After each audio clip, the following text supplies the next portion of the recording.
ہے۔ میں نے پوچھا کہ یہ کون ہے تو مجھے بتایا گیا یہ جو دعوت دے رہا ہے شخص یہ محمد رسول اللہ ہے، اور یہ جو اس کی دعوت کو ٹھکرا رہا ہے، جو اس کی مخالفت کر رہا ہے،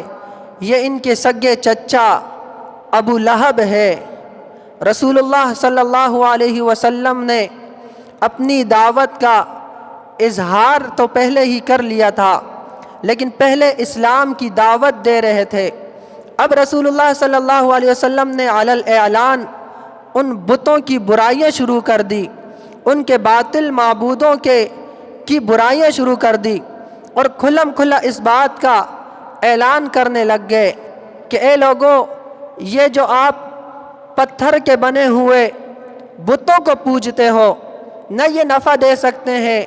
اور نہ ہی یہ نقصان دے سکتے ہیں، لہذا آپ ایک اللہ کی عبادت کرو، اپنی پیشانیوں کو اس رب کے سامنے جھکاؤ کہ جو نفع کا بھی مالک ہے، جو نقصان کا بھی مالک ہے۔ جب آپ علیہ السلام نے یہ دعوت دی تو جو مکہ کے رئیس تھے، مکہ کے جو سردار تھے، وہ اس بات پر بڑے پریشان ہو گئے کہ یہ کل کا نوجوان ہے،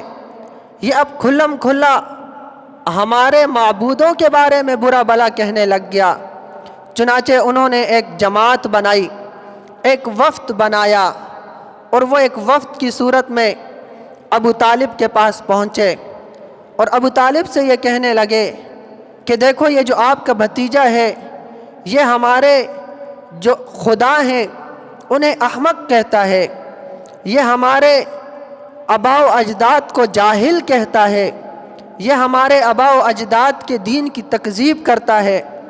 آپ اسے سمجھائیں کہ یہ ہمارے باطل معبودوں کی تکذیب نہ کرے۔ ابو طالب نے پیار محبت سے ان سے بات کر کے انہیں ٹال دیا، لیکن رسول اللہ صلی اللہ علیہ وسلم کا ساتھ نہ چھوڑا۔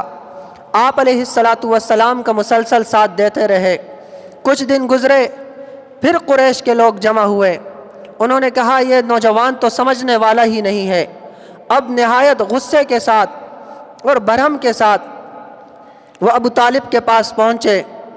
اور کہنے لگے کہ دیکھیں، اس سے پہلے ہم نے آپ کو یہ بات کہی تھی کہ اپنے بھتیجے کو سمجھا لو، لیکن آپ نے اپنے بھتیجے کو سمجھایا نہیں۔ اب یہ ہمارے باطل معبودوں کے بارے میں برا بھلا کہتا ہے، یا آپ اسے سمجھا لیں اور یا پھر اسے ہمارے حوالے کر دیں کہ ہم اسے خود سمجھائیں گے۔ آپ یا اسے سمجھا لیں یا پھر ہمارے اور اس کے درمیان جو آپ حائل ہیں،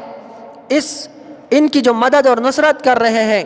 اس معاملے کو ختم کر دیں، ہم خود اسے سمجھا لیں گے۔ ابو طالب نے ان سے کہا چلیں میں اپنے بھتیجے کو سمجھا لوں گا۔ وہ خاندان کے لوگ جب گئے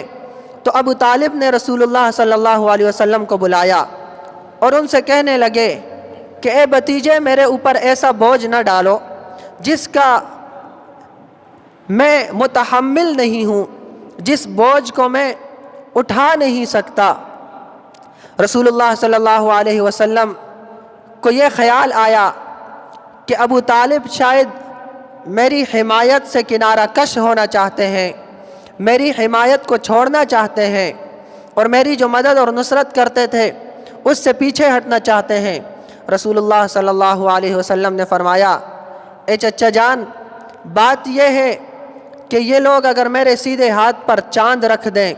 اور الٹے ہاتھ پر میرے سورج رکھ لیں اور پھر اس کے بعد مجھ سے یہ کہیں کہ آپ اس دین کی دعوت کو چھوڑ دو،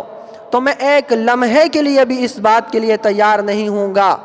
کہ میں اس بات کو چھوڑ دوں۔ یہ کہتے ہوئے رسول اللہ صلی اللہ علیہ وسلم کی آنکھوں سے آنسو روانہ ہو گئے کہ ساتھ دینے والا پہلے کوئی نہیں تھا،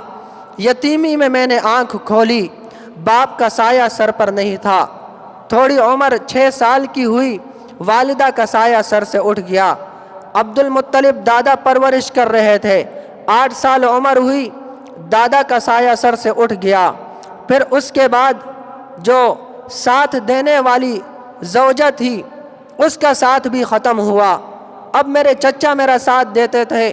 وہ بھی مجھ سے کنارہ کش ہونا چاہتے ہیں۔ رسول اللہ صلی اللہ علیہ وسلم کی آنکھوں سے آنسو جاری ہو گئے۔